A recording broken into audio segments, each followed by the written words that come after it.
Hey, what's going on? This is Hockey in a Hoodie. Welcome to video number 2. Today, I am going to give you my predictions for the Central Division standings for season 2025 to 2026. We're in August now, about late August. So training camp should be getting going pretty soon here within the month.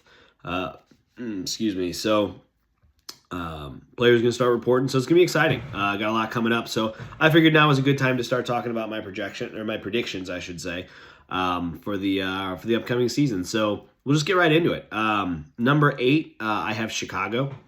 So I think the bottom of the standings in most divisions aren't up for a whole lot of debate. I think for the most part they're pretty much slam dunks on who most people have.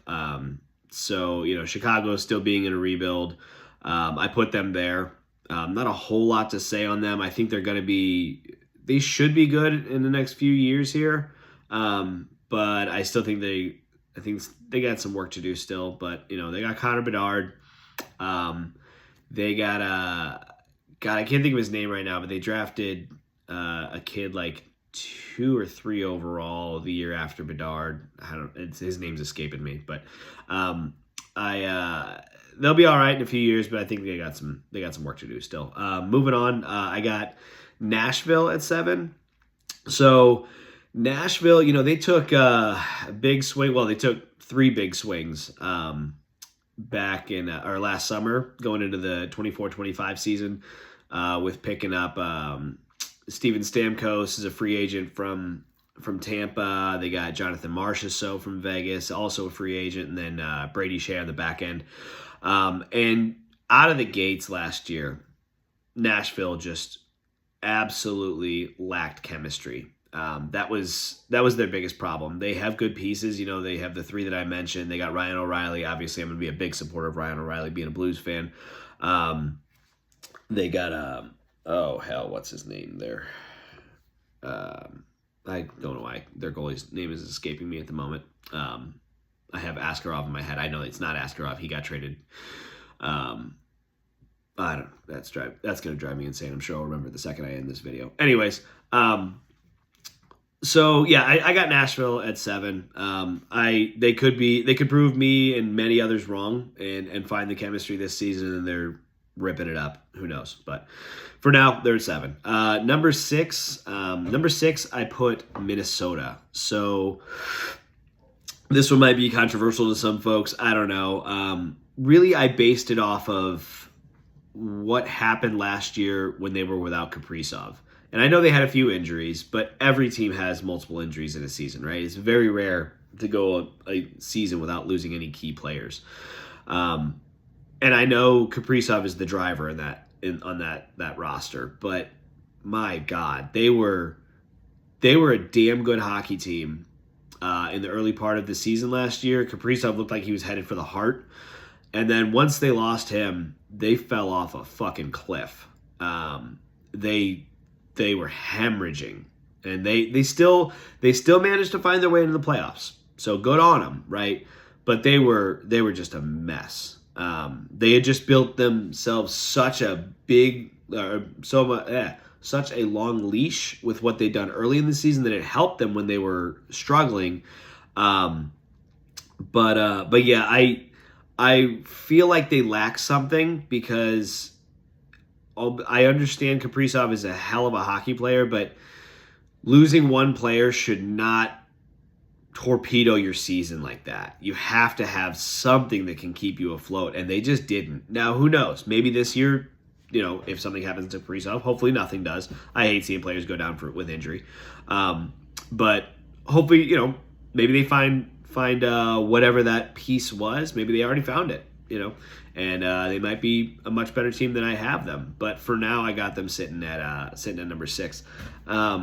Number 5. So many people had this team higher. I'm still not sure. I got Utah. At 5. So the reason I had there is just that while it's a different ownership group from when they were in Arizona, a lot of the roster is still the same. And how many years have we heard people talking, all right, Arizona's going to take that step forward. Arizona's going to make the playoffs. Now it being Utah, right? Now, again, Utah has only had one season. I'm not saying anything against the organization. I think they have great ownership.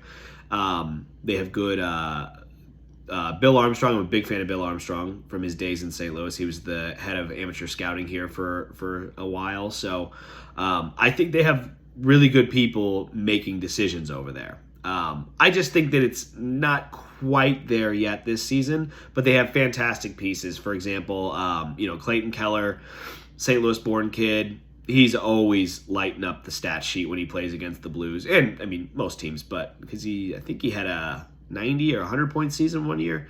So he's a damn good player. And then Nick Schmaltz, also, he's a really good player, and he also always shows up against the Blues. Kesselring did too when he was there on their back end. He would always get on the score sheet against the Blues. But he got traded this past summer for JJ Peterka over to Buffalo. So good on Armstrong and the leadership group over there in Utah for picking up Peterka. That was a big get. I know the Blues were trying to get him, and many other teams were as well. So I think they're headed in the right direction. And 5 could still be a playoff spot, right? Like we've seen many times before where the Central sends 5 teams and the Pacific only sends 3. So, but Utah at 5 could still mean a playoff spot. They could. I'm just saying they would be a wild card too in that instance. Number 4, I had a little bit of internal struggle with this just because of my own bias, but once I took the bias out of it, I have the Blues at 4. I got St. Louis sitting at 4. I think they're a good hockey team. I think they had a hell of a second half. I would argue the Blues have a top 3 coach in the NHL in Jim Montgomery. It's not just because he's an X's and O's guy. The guy exudes so much positivity. And I said that in my last video, so I won't go into too much detail there. But love Jim Montgomery for the team. I think the Blues are going to get out to a pretty good start in October. We often have decent Octobers, if not above average. The Enterprise Center where the Blues play is always rocking. This city just absolutely loves its sports. So October's usually pretty good. November's usually pretty good as well. And December's, hit or miss. So I think early in the season, the Blues are going to be floating with that 2 to 3 slot for a bit. But also, historically, the Blues have struggled in January. Whatever iteration the Blues have had of rosters, it's been tough sledding in January. It's the dog days of the season and whatever. So I think they'll drop back a little bit in January, maybe even dip as low as like 5 or 6 in the standings. But then I think around probably mid-February, they'll regain their form. And by April, be humming on all cylinders. And I think they'll solidify themselves at 4, which will probably end up being a wild card 1 slot, but we'll see. So then that brings us into the top 3, and I think pretty much everyone has these 3 as the top 3, and I think you can kind of go interchangeable with them. But we'll get started. So number 3, I put Dallas. I got Dallas at 3 because often, they've gone to the Western Conference Finals the last 3 years. They lost all 3 times, and a lot of times that happens, the team takes kind of a step back in the regular season, and I think it's because a lot of times teams are just like, all right, we know what the deal is, we know what we can do in the regular season. Let's just make sure we get there, and we'll handle our business in the playoffs. So. Plus, Dallas got a new coach this year. Peter DeBoer got let go at the end of the playoffs last year due to his comments where he basically threw Jake Ottinger under the bus, which I think if the guy had another shot at it, he wouldn't have done that. But yeah, so I think it'll just take him a little bit of time to get used to the new systems because there's always new systems.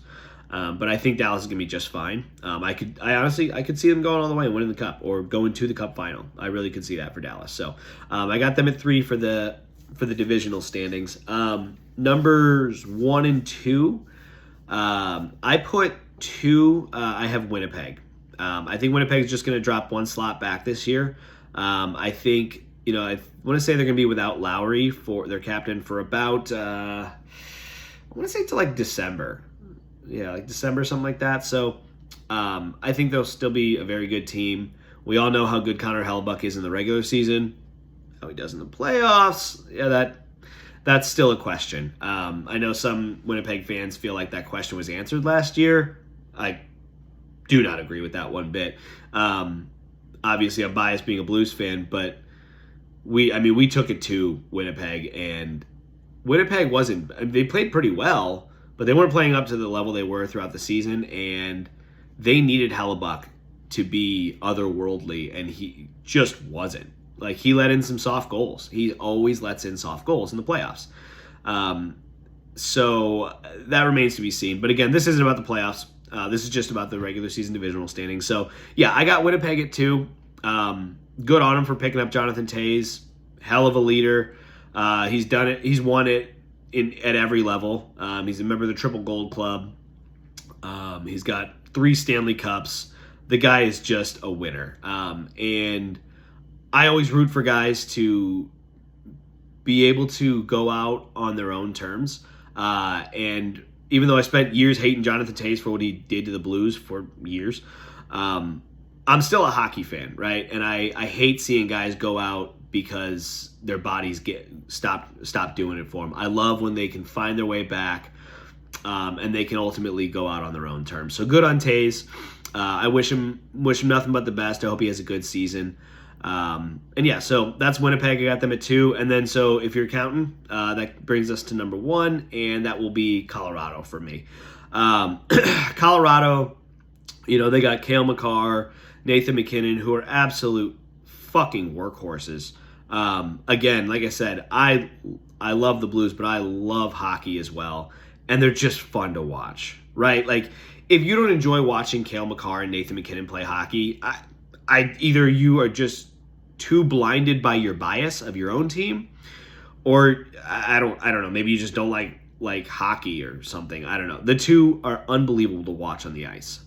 And for me, they're 2 of the top 5 players across the league. Not even separating them out, forward, defense. They're 2 of the top 5 players in the league, bar none for me. And then, just like I said with Jonathan Toews, happy to see him come back. I feel the exact same way about Gabe Landeskog. The guy worked his butt off to find his way back. It was just so heartwarming seeing his kids get to see their dad play. Because they're still little kids, but they were like babies the last time he played. And so I remember he did an interview where he's like, his kids were like saying, "Dad, do you even play hockey?" Like, they didn't even believe it because he'd been out for so long. So to see the look on him and his wife's face, see the joy on his kids' faces when he found his way back, that just tugs at your heartstrings, and especially for those of us who are parents, right? Like, to see that, even talking about it right now, that warms my heart. So love to see him come back. I hope he can keep that going throughout the season. I'd be surprised if he plays a full 82-game season. They'll probably, sit him on certain days because they'll probably need it. But if he's playing 30, 40, 50, 60 games, that's a win. So good on Landeskog. Happy to see the guy find his way back. So that is it. Those are my 8 teams for the Central Division for the 25-26 season. And that'll do it. So have a good day.